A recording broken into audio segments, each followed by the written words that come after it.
Boa tarde a todos e todas. É uma honra estar aqui, né, para falar dos resultados com vocês. Estou só aguardando o... Obrigada. Passador de slide. Bom, o Harry já apresentou boa parte do que é o Great Place to Work, mas eu também gostaria de comentar, né, de passar para vocês qual é a nossa nobre missão. Aqui, né, está o texto. A missão do Great Place to Work é construir uma sociedade melhor, à medida que a gente consegue transformar os ambientes de trabalho e a gente busca que cada organização seja um Great Place to Work, né? A gente entende que quando as pessoas estão mais satisfeitas, elas são mais produtivas, elas são mais engajadas e elas trazem mais resultados. Afinal, as empresas precisam ser lucrativas para se manterem sustentáveis. E a gente entende também que um funcionário que consegue, né, se manter dessa forma é quando ele também tem o bem-estar, ele é bem cuidado pelas pessoas, pela sua equipe e pela organização, né, como uma entidade empregadora. E, claro, a organização é responsável por manter, por criar essas práticas que vão realmente passar, né, essa confiança nas pessoas e por isso que elas serão mais satisfeitas e mais engajadas. O Great Place to Work é uma grande referência no mundo do trabalho, né, e a gente é especialista em transformar as organizações em Great Place to Work. Como o Harry já mencionou, estamos em mais de 60 países, em mais de 10 mil empresas que participam das nossas pesquisas. No Brasil, são mais de 2.500 empresas e a gente impacta 12 milhões de funcionários por ano, né? É muita gente. Se a gente pensar que essas pessoas também, né, são pessoas que têm famílias, que lidam com vários clientes, que lidam com outros fornecedores, a gente sabe que esse impacto pode ser ainda muito maior. De acordo com as nossas pesquisas, a gente sabe que um funcionário que é mais satisfeito, que é mais feliz no trabalho, ele também leva isso para casa, né? Ele também é uma pessoa que tem menos estresse, ele vai descarregar menos estresse nas suas casas, nas suas famílias, né? Uma pessoa que vai conseguir transmitir isso para toda a cadeia em que ele está dentro da empresa. E um ponto interessante é que o Brasil é pioneiro nessa lista de melhores empresas para trabalhar. Então, em 97 foi a primeira lista do mundo, que foi aqui no Brasil, e em 98 foi a primeira lista nos Estados Unidos, pela revista Fortune. A gente tem essa fórmula, que é uma premissa nossa, de que inovação é igual a pessoas. A gente fala muito de tecnologia, da questão financeira, de vários recursos que são essenciais para as organizações, mas a gente entende que quem realmente promove a inovação, que hoje em dia é essencial para a sobrevivência das empresas, são as pessoas. Então, as pessoas que vão gerar novas ideias, elas que sugerem coisas novas para serem implementadas, e elas, então, precisam estar com boas condições. São condições físicas, condições sociais, condições que levam elas a produzirem mais, a terem esses novos insights, a conseguirem promover melhores soluções para as organizações. Com isso, a gente tem, então, algumas soluções para promover esse melhor ambiente para as pessoas, à medida que a gente consegue deixá-las mais, com condições propícias para isso. Nós promovemos a consultoria Great Place to Work, ajudamos as pessoas a atingirem seu máximo potencial. E também temos o programa de certificação.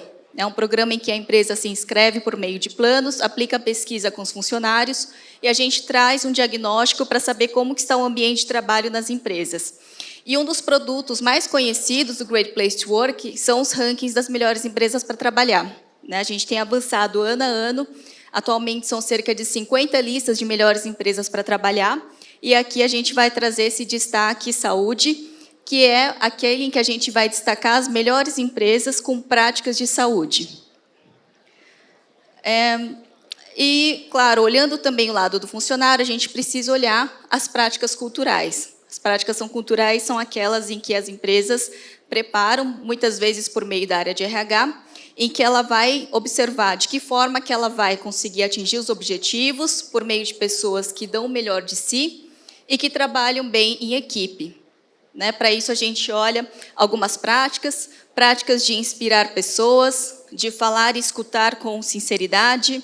A gente olha também a parte de agradecer pelo bom trabalho, como que a empresa desenvolve pessoas, cuida de seus funcionários, contratam de acordo com o fit cultural, celebra os bons resultados e também compartilha aquilo que ela ganha. Ela precisa compartilhar os lucros, né, o resultado financeiro, mas também compartilhar por meio da parte social, né? Então, como que ela devolve isso para a sociedade, para a comunidade.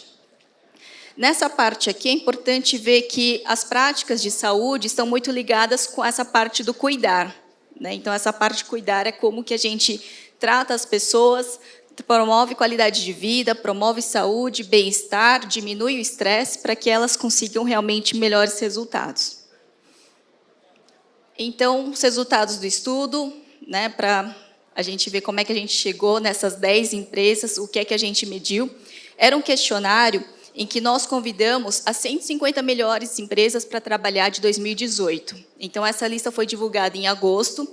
A partir disso, nós convidamos, enviamos um questionário, e ela tinha, né, que ter pelo menos 100 funcionários no Brasil.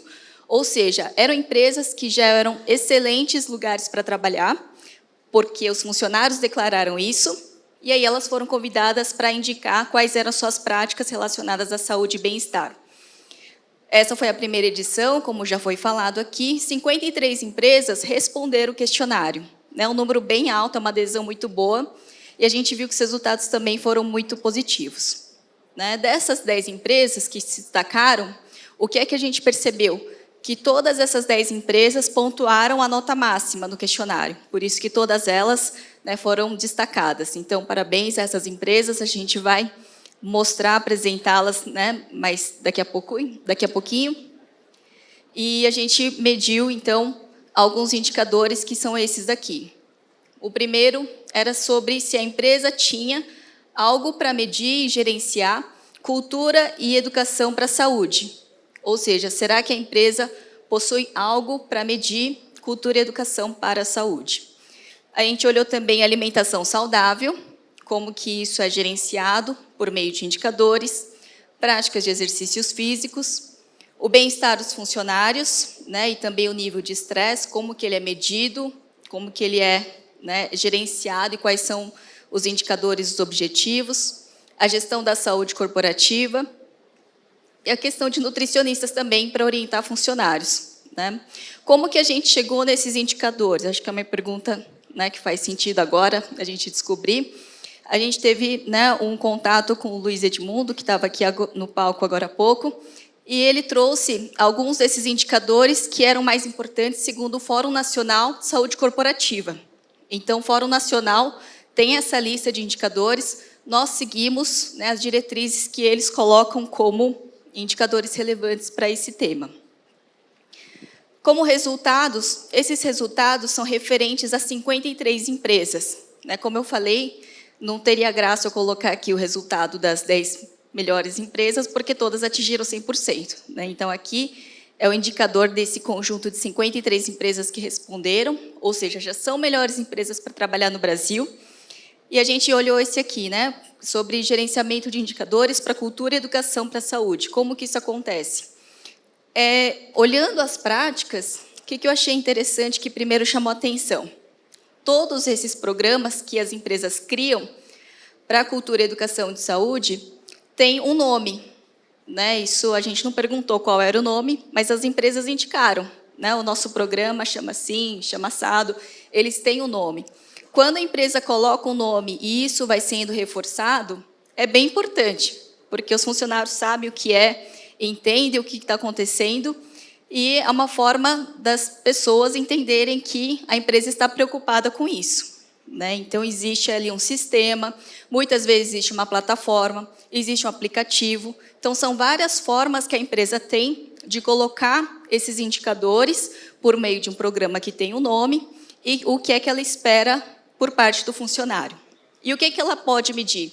Ela mede, por exemplo, se a pessoa fuma, né, quais são os indicadores de saúde, como que está o nível de glicemia, se ela se sente estressada ou não, se ela tem pressão alta, né? Qual é o peso da pessoa, se ela tem obesidade ou sobrepeso. Então, são vários fatores ali que são medidos por esses programas. E se a gente mede, a gente tem como saber se está melhorando ou piorando, certo? Acho que essa é a ideia de um indicador. E várias dessas empresas, claro, dessas que se destacaram, elas mostram avanços bem relevantes. Então, elas conseguem dizer, por exemplo, depois de 5 anos do programa, a gente diminuiu em 20% o número de obesos da empresa. Depois de 1 ano de implementado o programa, tivemos 10% menos fumantes na empresa, etc. Então, ela consegue colocar esses dados e enxergar. Uma delas relatou, inclusive, que em 1 ano do programa implementado, ela diminui em 20% o custo do plano de saúde, por causa da diminuição da sinistralidade. Então, a gente vai enxergando vários dados que são bem relevantes e vão mostrando por que é importante fazer esse gerenciamento. E essa parte de cultura é isso, como que a empresa vai informando. Tem empresa que relata assim, temos a Semana da Saúde. Não tem nada de errado, né? Muito pelo contrário, é muito bom. Só que se fica só uma semana, ou um dia, uma palestra, é muito pontual. Cultura é aquilo que a empresa consegue fazer todos os dias, repetir, reforçar, mostrar que é importante e mostrar os resultados. Depois a gente perguntou sobre indicadores para alimentação saudável. 85% das empresas que responderam à pesquisa responderam que sim, que possuem esse tipo de informação. Então, eles colocam ali, muitas vezes, informações sobre refeitórios, que os refeitórios têm o gerenciamento apropriado, com nutricionistas, que eles controlam o que as pessoas comem. Inclusive, eles falam sobre até programas de desperdício de comida, que é uma questão também cultural, com questão de educação. As empresas ganham prêmios, os funcionários ganham prêmios quando as pessoas sabem o que consumir, o que elas vão, ali, do que elas vão se alimentar.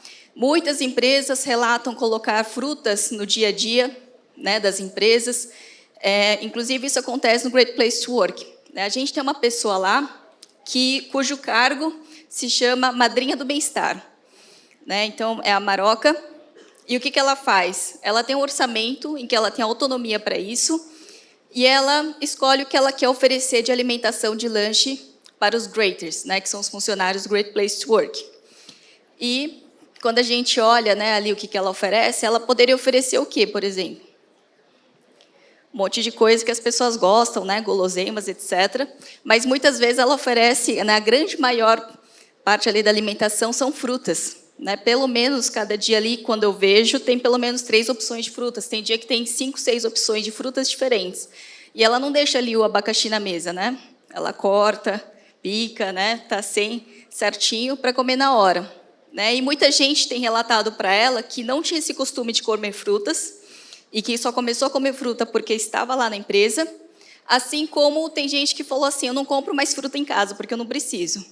Já consegue ter o consumo suficiente lá na empresa, porque sempre tem bastante que a Maroca, nossa madrinha, consegue oferecer. Então, é importante ter esses indicadores de alimentação saudável. E as empresas vão também pensando em formas de colocar isso. Uma empresa relatou que coloca almoços temáticos. Então, ela consegue oferecer variedades, mostrando que não existe um tipo único de alimentação saudável. Existem várias formas de ter essa possibilidade. Sobre indicadores para a prática de exercícios físicos, também é bem comum. É o indicador mais alto, 90% afirmou que possui indicadores para isso. Algumas empresas relataram, por exemplo, aplicativos como o Gympass, que é um tipo de benefício que a empresa pode oferecer, e ela consegue ver, monitorar o quanto que as pessoas estão utilizando, frequentando as academias, ou outras atividades esportivas.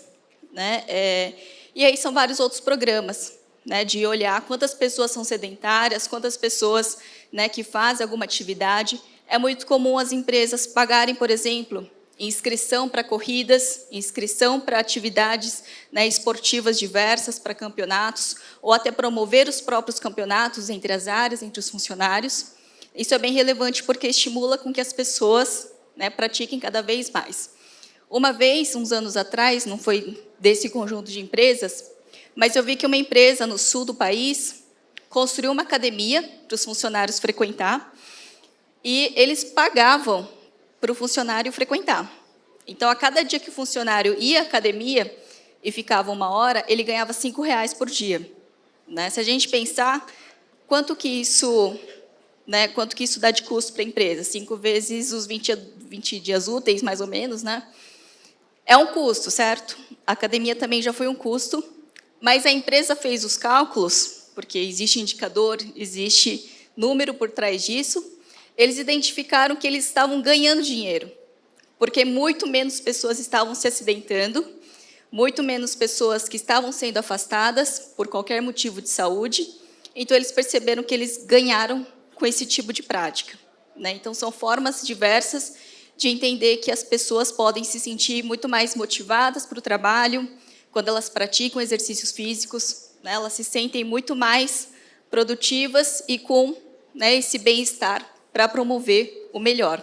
Né? Então, é bem importante quando a empresa possui academia ou então algum tipo de subsídio em que ela consegue realmente fazer com que o funcionário tenha esse tipo de hábito.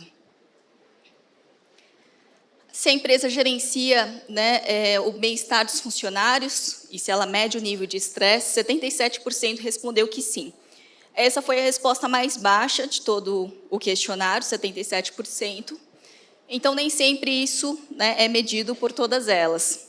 Então, realmente, quando a gente olha as práticas promovidas com esse tema, é um número mais baixo e é um pouco mais delicado. Né? Quando a gente olha essa parte de saúde mental, principalmente, as empresas já estão menos preparadas do que com outros temas. Né? Um pouco mais delicado, mas, de qualquer forma, nessa nossa amostra, a gente vê vários tipos de práticas de apoio psicológico, né, de sessões que ela consegue fornecer para isso.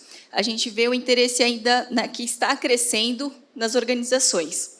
Em relação ao estresse também, né, a gente tem uma das empresas que estão destacadas, relatou que 5% das pessoas se diziam estressadas, né, 2 anos atrás, e depois de programas que ela foi incentivando, esse número chegou a 0. Né, então, 0 pessoas que se, né, consideram estressadas no ambiente de trabalho. O que é muito bom, certo? Então, a gente vê que aquilo que a gente mede, a gente consegue ver melhorias ou então indicadores que podem piorar. E, claro, a empresa precisa tomar atitudes, né, tomar ali decisões que vão fazer com que ela consiga ser mais sustentável. Sobre a saúde corporativa, como que acontece a gestão, olhamos também os indicadores. 87% das empresas colocaram que sim, que fazem esse monitoramento. E isso a gente também, né, vê que são plataformas, são vários indicadores de saúde. A empresa promove, é muito normal ver essas empresas colocando check-up, que é, né, geralmente mais detalhado para o grupo de executivos, ou então para o grupo de pessoas que passam dos 40 ou 50 anos. Então, existe um cuidado mais, né, mais intenso com determinados públicos. E a empresa vai também monitorando, né, alguns tipos de riscos que ela pode enxergar nos seus funcionários. Ela faz esse tipo de controle para olhar como que ela pode melhorar a questão de saúde e bem-estar dos funcionários. E, claro, né, ela pede os resultados médicos, e ela vai olhando quantas pessoas que, né, têm determinados tipos de problemas de saúde e vai tentando também colocar práticas que vão melhorar esses indicadores. E, novamente, né, como essas empresas aqui destacadas costumam fazer esse tipo de monitoramento, é bem normal a gente ver números, né, com resultados bem positivos. Então, menos pessoas com sobrepeso, menos pessoas com doenças, menos pessoas que relatam terem problemas, inclusive, né, de saúde mental, como eu falei agora. Sobre nutricionistas para orientar funcionários, 77% colocou que sim, que possuem. Então, a empresa coloca, né, à disposição grupos de nutricionistas, né, que fazem atendimento tanto em grupo quanto individuais. E aí muda um pouco. Tem empresa que deixa lá um nutricionista, por exemplo, no ambulatório, que faz o atendimento como se fosse qualquer outro atendimento médico. Tem empresas que determinam, né, pessoas que têm um risco maior, e aí, claro, elas, né, escolhem algumas pessoas que vão receber o atendimento dos nutricionistas, e tem aquelas que, né, realmente já colocam ali algumas datas específicas para os nutricionistas, né, fazerem as suas ações. Então, é uma ação bem comum, mas 77% também não há unanimidade para esse grupo pesquisado. E 79% das empresas, né, também afirmam que existe um refeitório com nutricionistas para orientação. Nem todas as empresas possuem refeitório. Uma coisa também que, né, chama atenção é que a empresa, claro, ela às vezes tem várias unidades e o tipo de gestão que ela tem, de práticas que ela coloca em cada unidade, pode mudar. Né? Então, uma unidade que é menor, talvez ela não tenha um refeitório, né? Talvez ela não vai ter uma nutricionista que vai ficar lá todo o tempo de trabalho das pessoas. Então, ela vai ter outras formas de disponibilizar esse tipo de serviço. Né? Isso vai mudando muito e cada região, cada planta que a empresa possui, ela costuma ter práticas que vão ser mais, né, de acordo com cada contexto. Elas não são iguais em todos os lugares. Outros indicadores, a gente tem aqui alguns percentuais. Perguntamos qual é o percentual de orçamento de treinamento dedicado para a saúde dos funcionários. De forma geral, para a amostra das 53 empresas, é 11,6%. Mas quando a gente olha esse percentual para as empresas destacadas, é de quase 20%. Né? Então, a gente vê uma preocupação maior desse grupo que foi destacado. O orçamento da área de RH, que é dedicado para a saúde dos funcionários, ele é de 23% para o grupo pesquisado, mas para o grupo destacado é de quase 29%. E o número de sedentários na empresa, no grupo geral pesquisado, é de 39%, que parece alto, né, mas olhando os indicadores no Brasil, ele é de 47%, ou seja, ele ainda é um pouco menor, e das empresas que foram destacadas, 35%. Né? Então, são números que a gente percebe que, né, se a empresa também consegue ter mais indicadores para medir a saúde, ela também pode ter resultados melhores. Sobre prevenção e estresse nas melhores empresas, aqui são de todas as melhores empresas, né, do Brasil. Eu fiz uma pesquisa sobre quantas vezes aparece o termo prevenção de doenças no nosso banco de práticas do Great Place to Work. E a gente vê que houve 454 menções. Né? Então, tema de bastante preocupação, porque é um tema bastante citado. E quando a gente procura o termo estresse, ele aparece quase 350 vezes. Né? Então, são temas que estão como tendência, a gente considera que são temas bem relevantes para as empresas, né, cuidarem e gerenciarem. Organizações que não cuidarem das pessoas, né, a gente falou que cuidar é uma das práticas bem importantes em relação aos funcionários, não serão sustentáveis. Né? A gente não pode sobrecarregar o funcionário ao máximo, a gente não pode, né, deixar o ambiente psicologicamente pesado para o funcionário trabalhar, e a gente vai precisar que as pessoas, né, estejam sempre ali com a saúde no 100% ou melhor, para que elas consigam gerar os melhores resultados. E o impacto do ambiente de trabalho na saúde das pessoas, né, precisa ser medido. Temos uma pesquisa aqui da Quantum Workplace que mostra quanto, né, que os funcionários, como que eles reagem quando eles acreditam que os seus empregadores se preocupam com saúde e bem-estar. Aqui é uma pergunta um pouco de percepção, certo? Né? A gente não está vendo se a empresa realmente se preocupa. A gente está vendo quando o funcionário percebe que a empresa se preocupa com ele, então ele é 38% mais engajado no trabalho, 28% mais propenso a recomendar a empresa para alguém trabalhar, 18% mais propenso a fazer um esforço extra, né, isso é excelente para as empresas, e 17% mais propenso a permanecer mais um ano na organização.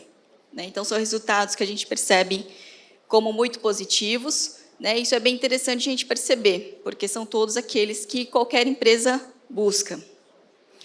E experiências saudáveis no trabalho também inspiram mais confiança, certo? Se você acredita que a empresa cuida de você, quer a sua boa saúde, ela também vai retribuir com o seu bom trabalho, certo? Isso é meio natural. Então, a empresa se preocupa e você tenta fazer também algo que seja melhor. E aqui é o resultado de uma pesquisa da Harvard Business Review, que mostra que as pessoas que trabalham nesses ambientes de alta confiança, ou seja, não só alta confiança na saúde, né, mas na alta confiança de forma geral, eles têm 106% mais energia no trabalho, 76% mais comprometimento, 29% de maior satisfação com a vida, ou seja, não só com o trabalho, 74% menos estresse, 13% menos de dias de licença por saúde e 40% menos desgaste. Né? Então, os resultados são todos, né, bem importantes, e a gente percebe que existe essa, né, alta correlação, existe um sentido de por que as empresas devem investir mais e se preocupar mais com a saúde e o bem-estar das pessoas, que é por meio da boa alimentação, por meio, né, desse monitoramento das condições de saúde dos funcionários, e a gente vai tendo esses indicadores para saber como que está o quadro das pessoas. Né? Não adianta as pessoas só, né, dizerem que estão bem, elas precisam realmente passar, né, por essas medidas, e esse gerenciamento vai levar a melhores resultados. Né? Mas, de qualquer forma, gostaria muito de parabenizar as empresas que se destacaram por esses melhores resultados, né, porque realmente estão promovendo o melhor para as pessoas e, claro, né, para o seu bolso também. Então, colocar a pessoa no centro é transformar as organizações, né, num ótimo lugar para trabalhar. Aqui, no final, né, a gente percebe também que, quando a gente consegue fazer isso, né, promover melhores ambientes de trabalho, a gente consegue ser melhor, claro, para as pessoas, que são os funcionários, mas também todas as outras pessoas que estão envolvidas com as empresas, né, que a gente lida, é melhor para os negócios e também é melhor para a sociedade. Né? Como eu falei, é uma cadeia que a gente vê uma coisa, né, melhorando a outra. Então, essa aqui é a nossa missão. Né? Para quem não conhece, pode conhecer o nosso site, gptw.com.br. A equipe do Great Place to Work está por aqui também, para quem quiser conversar. E muito obrigada pela atenção de vocês, né, e parabéns para as empresas.